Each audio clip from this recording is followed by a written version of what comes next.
Hello students, अब हम discuss करेंगे क्रॉस एल्डोल कंडेंसेशन। पिछली वीडियो के अंदर हमने एल्डोल पढ़ा था, अब हम पढ़ेंगे क्रॉस एल्डोल।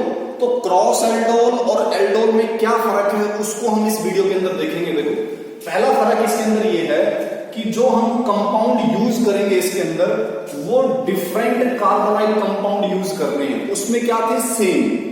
और दूसरी बात, इसके अंदर हमें बेसिक मीडियम यूज करना, हालांकि ये बेसिक मीडियम वहां पर भी सेम था, पर यहां पे थोड़ा सा डिफरेंस और आएगा कि अगर हमने दो डिफरेंट कार्बोनाइल कंपाउंड लिए और दोनों के अंदर अगर अल्फा हाइड्रोजन है, दोनों के अंदर अल्फा हाइड्रोजन है, तो अब की बार हमें एक नहीं बल्कि 4 प्रोडक्ट मिलेंगे।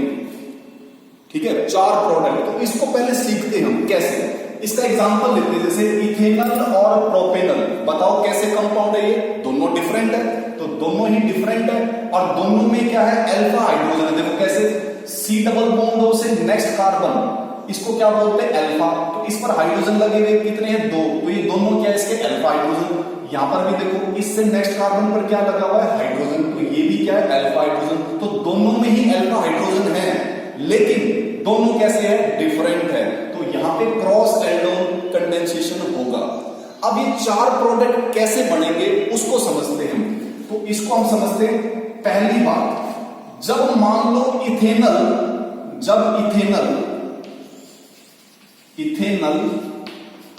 खुद से इथेनल से ही रिएक्शन करे, भाई सीधी सी बात है, जब इन दोनों को हम मिलाएंगे, आपस में मिक्स करेंगे, तो जो प्रोडक्ट हमारा बनेगा वो मिक्सर ही तो बनेगा। वो क्या बनेगा? मिक्सचर बनेगा। कैसे हो सकता है कि इथेनल खुद से रिएक्शन करे, हो सकता है कि प्रोपेनल खुद से रिएक्शन करे, या फिर ऐसा भी तो हो सकता है कि इथेनल प्रोपेनल से रिएक्शन करे।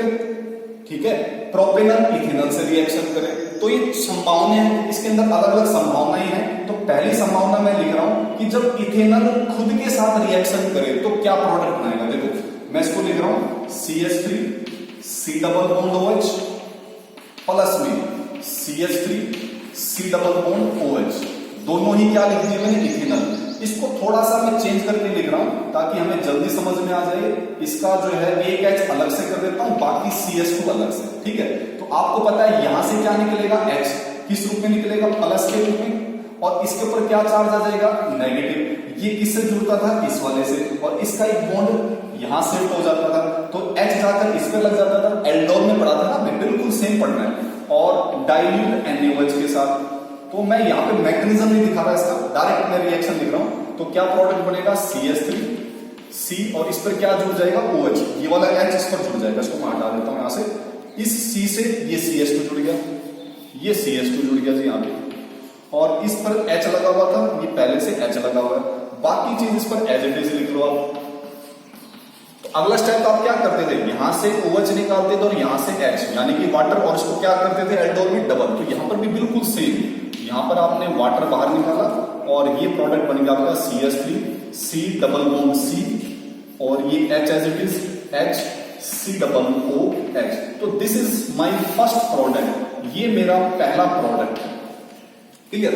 अब मैं क्या कर रहा हूं? सेकंड में प्रोपेनल को ले लेता हूं कि प्रोपेनल खुद प्रोपेनल से रिएक्शन करे, यानी कि CH3 CH2 C double OH, और दोबारा से इसको लिख रहा हूं CH3 CH2 C double OH in presence of dilute NaOH।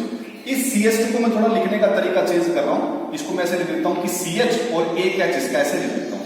तो आपको पता है भी जो अल्फा कार्बन है उसमें से पहले H निकलता है बाहर, उस H को कौन खींचता है? OH।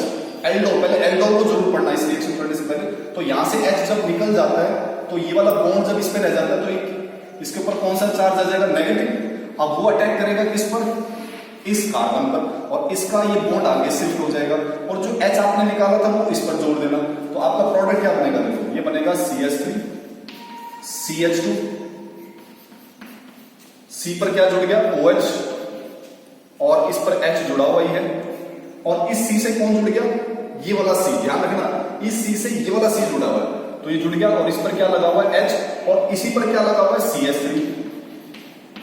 बाकी चीज एज इट इज। ठीक है, अगला स्टेप क्या होगा? देखो यहां से वाटर बाहर निकल जाएगा, क्या बन जाएगा, CH3 CH2 C double bond C, इस पर क्या लगा हुआ है H, इस पर क्या लगा हुआ है CH3, इस पे C डबल OH। तो ये मेरा दूसरा प्रोडक्ट बना, सेकंड प्रोडक्ट। ठीक है, अब तीसरा प्रोडक्ट देखो, जब इथेनॉल प्रोपेनॉल के साथ रिएक्शन करे तो CH3 C double OH plus में प्रोपेनॉल, यहां पर भी वैरायटी होगी, वो वैरायटी क्या होगी बताऊंगा।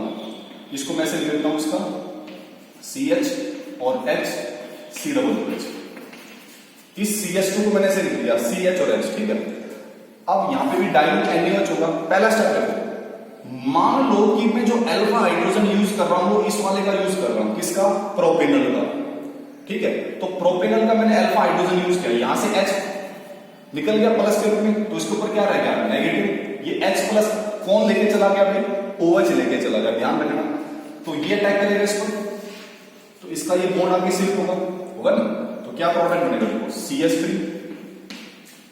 थोड़ा सा लेंथी जरूर है लेकिन कंसेप्ट बिल्कुल वही है, सेम। और इस पे कौन जुड़ जाएगा, जो H गया इस पे, तो OH। अच्छा, इस पर क्या लगा हुआ H, अब इस C से कौन जुड़ा, ये वाला C, तो इस वाले C को ध्यान रखना, ये C जुड़ गया, और इस पर पहले से क्या था H, और इस पे क्या लगा हुआ है CH3, दूसरा C डबल OH। ठीक है, अब अगला स्टेप क्या होगा, यहां से वाटर बाहर निकलेगा, तो क्या बन गया आपके पास देखो, CH3 C के साथ यहां पे क्या आ जाएगा, डबल बॉन्ड, इस पे क्या लगा हुआ है H, और इस पर क्या लगा हुआ नीचे CH3, यहां पे as it is C double OH। तो ये जो मेरा बना है ये तीसरा प्रोडक्ट बना है। ठीक है, अब चौथा प्रोडक्ट देखना, चौथे प्रोडक्ट में क्या होगा, अगेन प्रोपेनॉल इथेनॉल के साथ रिएक्शन करेगा, एक तरफ मैं लिख देता हूं CH3, अब की बार मैं क्या करता हूं, प्रोपेनॉल को पहले लिख देता हूं CH3 CH2 C double OH, plus में इथेनॉल बाद में लिख देता हूं CH3 C डबल OH। ठीक है, ये मेरे पास क्या है, इथेनॉल, और ये मेरे पास क्या है, प्रोपेनॉल। यहां पे क्या था, इथेनॉल, और ये क्या था, प्रोपेनॉल। अब देखना, मैं इस CH3 पर से लिखता हूं CH2 और एक H इसका ऐसे, तो यहां से जो हम NaOH यूज करेंगे, डाइल्यूटेड NaOH, इसका OH, इसको H को खींच के निकाल देगा बाहर, तो इसके ऊपर क्या रह जाएगा, नेगेटिव चार्ज, है नहीं। तो ये फिर किस पर अटैक करेगा, तो इस कार्बन पे, इसका एक बॉन्ड शिफ्ट हो जाएगा, है नहीं। तो क्या बनेगा देखो, CH3, अगला क्या है CH2, फिर अगला क्या है C, और ऊपर क्या आ जाएगा OH। ये आपको H पता ना कहां से आया है, जब एल्डोनर में पढ़ा था, प्रोटॉन को एक्सट्रैक्ट करता था। हम तो फिलहाल यहां पे समझने के लिए ये दिखा रहे हैं कि H इसका यहां चला गया। ठीक है, तो ये बन गया OH, इस पर क्या लगा हुआ है H। अगर इस रिएक्शन को आपने सीखना तो पहले आपको एल्डोल सीखना पड़ेगा, एल्डोल वाली रिएक्शन जरूर पढ़ना, बाकी चीजें as it is C double OH। तो देखो यहां से क्या निकल जाएगा, वाटर बाहर, क्या बन जाएगा प्रोडक्ट आपका, CH3 CH2 C double bond C, इस पर क्या लगा हुआ है H, इस पर भी क्या लगा हुआ है H, और C डबल OH।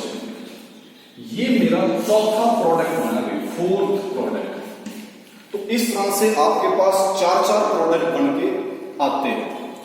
अब हमने क्या सीखना है, अगर हमारे पास केवल ऐसे दो कार्बोनाइल कंपाउंड है जिनमें से एक के पास, केवल एक के पास अल्फा हाइड्रोजन है और दूसरे के पास अल्फा हाइड्रोजन नहीं है, जैसे उदाहरण के तौर पे मैं यहां दिखा देता हूं, एग्जांपल दिखा देता हूं इसका मैं। जैसे मैंने लिया formaldehyde HCOOH, this is formaldehyde. दूसरा मैं ले रहा हूं एल्डिहाइड यानी कि CH3COOH। अब ये दोनों के दोनों कैसे हैं, डिफरेंट है। अब एक और चीज देखना, इसके पास तो अल्फा हाइड्रोजन है लेकिन इस वाले के पास अल्फा हाइड्रोजन नहीं है, नो अल्फा हाइड्रोजन, क्योंकि COO से नेक्स्ट पर कार्बन ही नहीं है। आप कहोगे सर हाइड्रोजन है तो सही नहीं, ये हाइड्रोजन तो इस कार्बन के ना, इस सी डबल ओ का जो कार्बन है ना उससे नेक्स्ट पर कार्बन होना चाहिए, उसी कार्बन पर जो हाइड्रोजन होते हैं उनको ही हम अल्फा हाइड्रोजन बोलते हैं। तो यहां पर एक के पास अल्फा हाइड्रोजन नहीं है, दूसरे के पास अल्फा हाइड्रोजन है, दूसरा ये दोनों के दोनों डिफरेंट है, डिफरेंट कार्बोनाइल कंपाउंड है, इसीलिए यहां पर भी क्रॉस एल्डोल की संभावना है। तो कैसे होगा देखो, मैं इसका सीधा यहाँ पे मैकेनिज्म से समझा देता हूँ क्या प्रोडक्ट बनेगा। देखो इसको मैं ऐसे लिख सकता हूँ CH2 और एक H इसका ऐसे, ठीक है। इसकी रिएक्शन किसके साथ करूंगा मैं, OH के साथ। OH कहां से, NaOH का, NaOH का जो OH है ये OH क्या करेगा, इस H को खींच लेगा, तो ये क्या बन जाएगा देखो HCOOH प्लस में यहां पे क्या रह जाएगा CH2 नेगेटिव, बाकी चीजें एज इट इज। क्लियर। अगला स्टेप क्या होगा देखो, ये अटैक करेगा इस कार्बन पे तो इसका ये पाई बॉन्ड इधर शिफ्ट हो जाएगा, तो क्या रह जाएगा ये HCO के ऊपर नेगेटिव चार्ज और इस पर H लगा हुआ है और इस कार्बन से कौन जुड़ गया है CH2 कैसे लिखा देता हूं और COOH एज इट इज। अगला स्टेप क्या होगा, फिर प्रोटॉन को खींचेगा बिल्कुल एल्डोल की तरह। अब ये प्रोटॉन को खींचेगा यहां से H प्लस को, तो क्या बन जाएगा HCOH और ये H है यहां पे CH, इसका HCOOH। फिर अगला स्टेप क्या होगा, यहां से वाटर मॉलिक्यूल बाहर निकलेगा और ये क्या हो जाएगा डबल बॉन्ड, तो ये बन जाएगा HC डबल बॉन्ड, H इधर भी H इधर भी COOH और ये मेरा फाइनल प्रोडक्ट बनेगा। इसके अंदर एक ही प्रोडक्ट बना है नहीं, तो ये मेरे पास क्या है क्रॉस एल्डोल, बिल्कुल सेम मैकेनिज्म जैसे कि आपने एल्डोल में पढ़ा था। तो एक बार इसका आप स्क्रीनशॉट ले लें। अगर आपसे एग्जाम में पूछे कि क्रॉस एल्डोल लिखना है, आप लोगों से कितनी बड़ी लिखनी पड़ेगी, आपके पास वहां पर चॉइस है कि आप इसको भी लिख सकते हो, केवल इस वाले को, ठीक है। वो एक क्वेश्चन और पूछ सकता है आपसे कि आप क्रॉस एल्डोल में ऐसे कोई दो कंपाउंड लो जिससे 4 प्रोडक्ट बने, तब आपने ये वाला दिखाना है। अगर कुछ ना पूछे तो आप केवल इसको दिखा सकते हैं जिसमें एक के पास अल्फा हाइड्रोजन है और दूसरे के पास नहीं।